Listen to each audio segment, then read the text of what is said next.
السلام عليكم ومرحبا بكم. الصورة اليوم غتهضر على راسها. غنقدموا واحد الشهيوة زوينة كتقدم في أطباق في مناسبات هماوية، شي حاجة راقية وزوينة وفي المتناول، يقدر أي واحد يجهزها ويوجدها بأسهل الطرق. هاد الكلاص غويال أو الكلاص ديال الضيافة كيتباع بأثمنة عالية عند التريتور وعند الباعة ديال هاد المسائل هادي. بالنسبة للمقادير ديالنا غنستعملو الحليب، قشطة،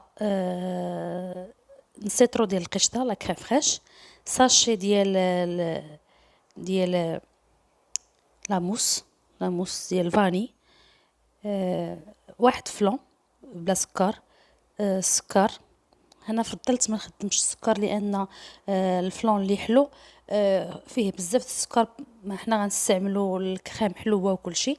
هنا معلقه ديال النشا كبيره، نسلي، بلوتو حليب مركز اللي حضرنا في البيت، والكراميل اللي حضرنا حتى هو في البيت، الفاني انا اختياري، اللي بغى يديرو اللي ما بغاش يديرو كيعزز النكهه في الكلاص ديالنا ولا في المثلجه ديالنا. فنبداو على بركة الله. هذه هي المقادير ديالنا، تبعوا معايا الوصفة الأخير. الطريقة أهم من المقادير. هنا شدينا الساشي ديال الفلون العادي، درنا فيه شوية السكر غير باش يتحل، ومعلقة كبيرة ديال النشا. فهاد النشا هادي كتعطينا واحد التعليكة لاكلاص ديالنا، زائد هذاك القوام ديال الفلون اللي كيكون قاصح شويه، حيت ما عندناش جيلاتين، ما غنخدموا لا جيلاتين لا والو في هاد لاكلاص ديالنا. من بعد غناخدو الحليب، جوج كيسان ديال الحليب مع ديك الساشيه ديال الفلون والنشا. فهاد الخليط غادي يجينا عقد، وغنخلطوهم في الحليب حتى يذوبوا. ركزوا معايا في الطريقه وفي المقادير وفي طريقه الخدمه، لانها هي اللي كتعطي لنا النجاح ديال الوصفه ديالنا. راه اي واحد غادي يتبع هاد المراحل غادي يخرج ليه كلاص رائع ديال المحلات الكبرى، واللي كنذوقوه في شي بلايص وكنقولوه شنو كاين هنايا، كيفاش هاد المذاق جا بنين. غناخدو الفلون ونديوه فوق النار يغلي، غياخد وقتو في الغليان، لان غنقصو النار ونبقاو نحركو شويه بشويه حتى ماشي غير نسخنوه بحال اللي كنطيبوا الفلون، ولكن خصو يوصل لدرجه الغليان باش هذيك النشا طيب لينا في وسط من المكونات. خصها طيب وتطلق لنا تعقد لنا ديك الخليط. كنستمروا في التحراك وهو فوق النار. فكيف قلنا المراحل راها بسيطة والمقادير حتى هي أبسط، يعني ما غتفوتش 40 درهم، 50 درهم كحد أقصى إذا استعملنا في التزيين شي حوايج اللي غاليين. هاد الكلاص راه كنشريوه حتى ل200 درهم الا بغيناه ناخدوه جاهز. شتي وهو وصل لدرجة الغليان، غنطفيو عليه ونخليوه يبرد. هنا غندوزو لمرحلة اخرى من الطبق ديالنا، من الكلاص ديالنا.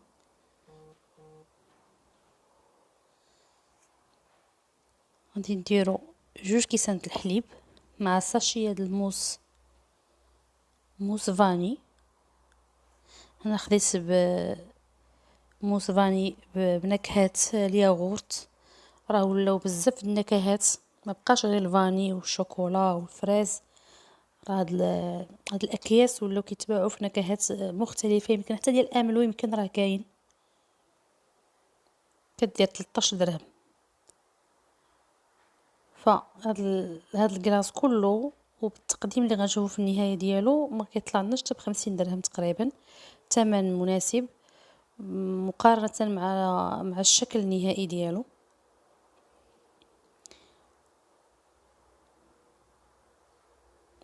كنطربوا هاد لاموس مع الحليب اللي كيكون بارد، ولا مستهيه كنحاولوا نحطوا هذيك الساشي في الكونجيلاتور في مجمد باش تزيد تشد لنا البروده. شحال ما كان بارد شحال ما كيتسهل علينا انه كيطلع. كيف ما كنلاحظوا هاد لاموس راه ما كتجمدش، ما كتكتلش بزاف، كتبقى شي شويه سائله. ملي غنزيدوا عليها المقادير الاخرى عاد غادي تعقد. هنا هذاك الفلون اللي كنا طيبناه وبردناه حنا شديناه ونزيدوه على هاد لاموس. فهاد الاضافه هذه راه مهمه، كتعطي واحد المذاق زوين وكتعطي واحد القوام رائع. جربوه ما غاديش تندموا على هذا الكلاص، منعش بارد تقدموه للضياف استمتعوا به مع وليداتكم. لا جينا نقارنوا بالاثمنه ديال باش كنشريو المثلجات راه بزاف، كناخذوا غير واحد صغير ب10 دراهم ما كيفيه حتى شي حاجه. هاد الكميه عطينا واحد الكميه وافيره. الاشاره هنا راه بغينا نزيدو نعززوا المذاق، كنزيدوا واحد معلقه ديال الفاني السائل. الا بغينا نديرو ساشي د الفاني كنزيدوها مع الفلون في الاول. شتيو راه بدا كيعقد لنا شويه هذا الخليط، بدا كيتجمع. كيف قلت هذا طبق كيتحط للضيافه مع الفواكه. هنا غناخدو لا كريم فريش القشطه الطريه، انا استعملت الحلوه نص سيترو، فهو كافي مع المكونات الاخرى باش يعطينا واحد الحجم مزيان ديال الكلاص رويال ديالنا. هاد القشطه كنبداو نطربوها. السرعه الطراب راه سرعه قصوى وخصها تكون بارده، ضروري من انها تكون بارده. عندنا بزاف د الوصفات ديال لا كريم وديال المبردات والمثلجات، غنتقاسمها معكم ان شاء الله من الاقتصادي، وحنا غاديين وكنغليو في المقادير على حساب كل واحد والميزانيه ديالو. فهنا القشطه مازال ما طلعتش 100%، غنحبسوا عليها هنا في هذه المرحله هذه.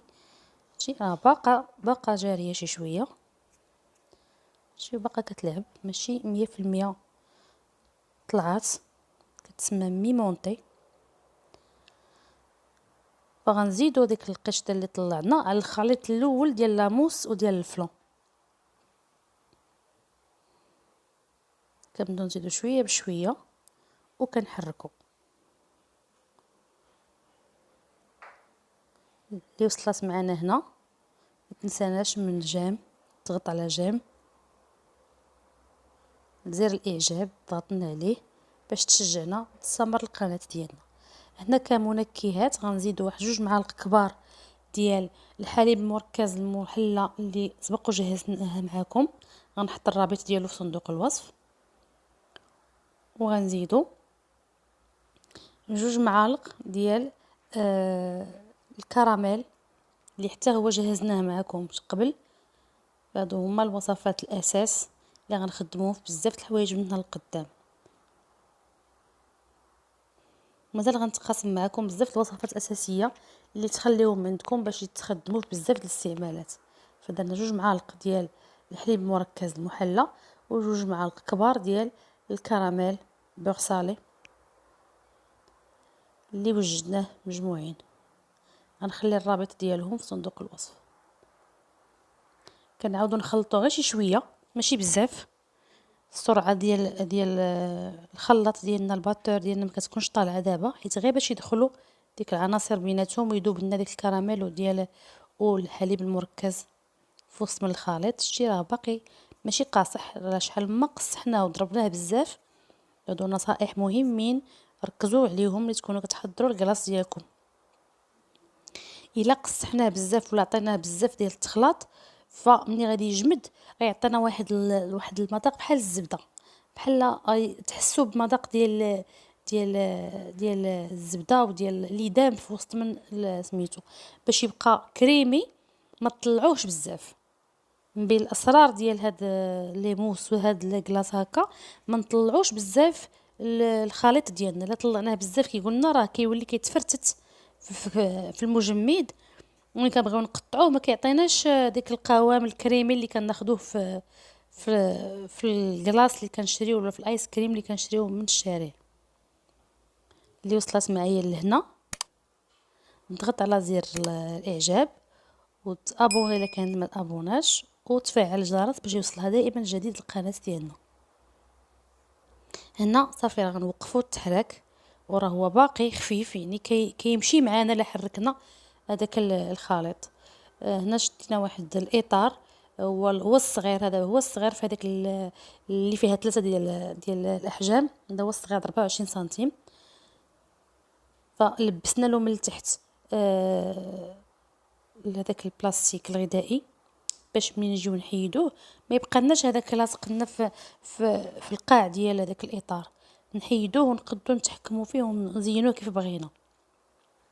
غنكبوا داك الخليط كامل في هاد سميتو راه جات عامره حتى الفوق ديالها. دونك هاد الخليط هذا كله راه يعمرها لنا حتى الفوق. هنا غنديروا اضافات، كل واحد يدير الاضافه اللي بغا. طريفه الشكلاط مقطعين، طريفه الكراميل، طريفه الكركاع، اللوز، البسكوي وحتى الكوكيز. فهنا بزاف الاضافات نقدروا نغنيو بها هاد الكراميل ديالنا، هاد الكلاص ديالنا. وشحال ما زدنا فيه غادي نطلعوا من القيمه ديالو الغذائيه وحتى من كيف كنقولوا البريستيج ديالو. هاد النوع ديال الكلاص كيتقدم في المناسبات، كيتباع غالي، كيديروه الناس طلبات غاليين. هنا من بعد ما جمد، راه ليله كامله جمد،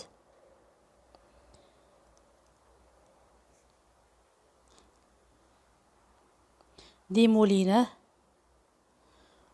وزينا بالمتاح عندنا خطوط الشكلاط، بالكراميل اللي وجدنا مجموعين، لوز مهرمش. غنعاودو ناكدو عليكم اللي وصل معنا لهاد المرحله يكتب لنا في التعاليق، وما ينساش الدعم ديال القناه. شي غير عشوائي، كنديروا خطوط عشوائيه يا بالشكلاط يا بالكراميل يا بالصوص. نديروا لوز مهرمش، كركاع، شكلاط، كتذكير بداكشي اللي كاين في الوسط عندنا. جيو هنا كنديروا خطوط غير عشوائيه، يبان داكشي اللي كيجي هكا كيجي راقي وزوين. الشكل النهائي الكلاص ديالنا هو هذا بعد ما ديموليناه. فهو كيتقدم ضمن الوجبات ديال الدسر في وسط طبق الفواكه. جربوه غادي يعجبكم بزاف. ها هو من بعد ما تقطع الوسط ديالو كيفاش كيجيو ديك الطريفه ديال الكركاع وديال الكوكيز ولا ديال الشوكولا كيجيو باينين الوسط. ما تنساوناش من الدعم ومن اللايك، والسلام عليكم ورحمه الله تعالى وبركاته.